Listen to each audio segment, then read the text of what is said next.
Good morning बच्चे। आज हम कक्षा 6 का जो है हिंदी व्याकरण लेके आए हैं, जिसमें हम पाठ 2 वर्ण विचार पढ़ रहे थे। वर्ण विचार में हम व्यंजन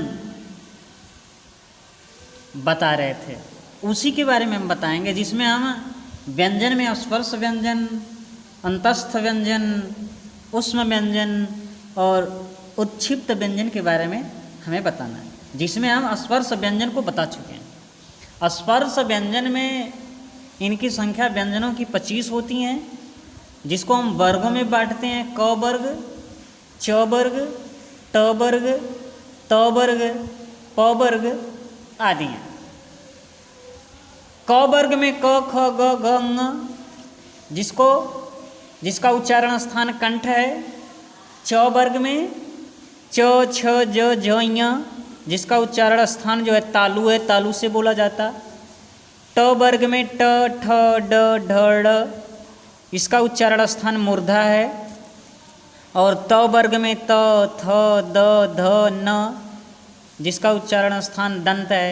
और प वर्ग में जो है प, फ, ब, भ, म होता है, जिसका उच्चारण स्थान ओष्ठ है। इसको हम बता चुके हैं।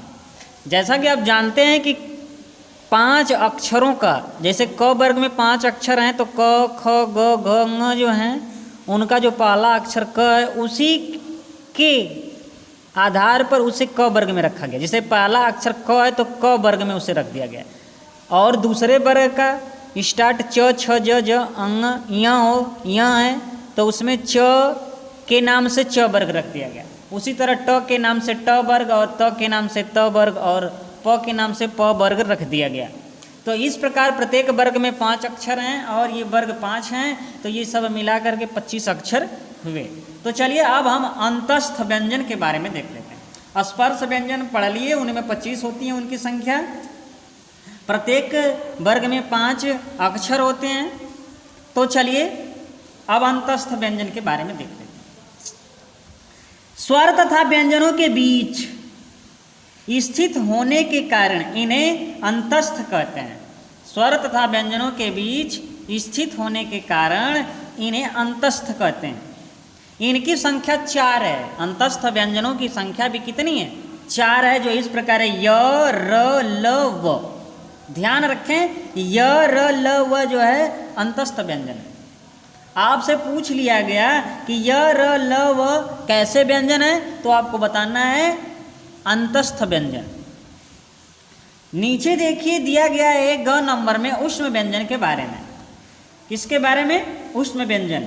ऊष्म व्यंजन में ऊष्म व्यंजन के उच्चारण में श्वास तेजी से बाहर निकलने के कारण मुख से ऊष्मा पैदा होती है। ऊष्म व्यंजन को जब हम बोलते हैं तो उसको बोलने में जो है ऊष्मा मुख से निकलती है, गर्मी निकलती है, इसीलिए इनको जो है ऊष्म व्यंजन कहते हैं। इनकी संख्या भी 4 है, श, श, श और ह। इनकी संख्या भी कितनी है? 4 है, जिसे बोलते हैं श, श, श और ह बोलते हैं। उत्क्षिप्त व्यंजन के बारे में भी जान लेते हैं।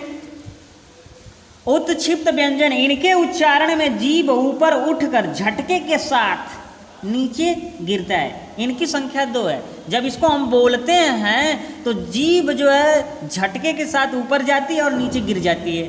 इनकी संख्या 2 है। जैसे इनको बोलने में ड, ढ, जीभ जो है ऊपर जा रही है और लिलोड़ करके नीचे आकर के जल्दी से गिर जा रही है। इनको बोलने में जैसे ड, ढ, देख रहे हैं, बोलते समय स्पष्ट हो रहा है कि जीभ जो है एक बार तालू में जाकर के मिल रही है, फिर नीचे आके गिर रही है। तो चलिए अब देखते हैं संयुक्ताक्षर। कुछ अन्य व्यंजन भी हैं, कुछ अन्य व्यंजनों के बारे में भी जान लेते हैं। कुछ अन्य व्यंजन कौन कौन से हैं? जैसे संयुक्त व्यंजन, द्वित व्यंजन, संयुक्ताक्षर। इनमें संयुक्त व्यंजन, द्वित व्यंजन और संयुक्ताक्षर हैं।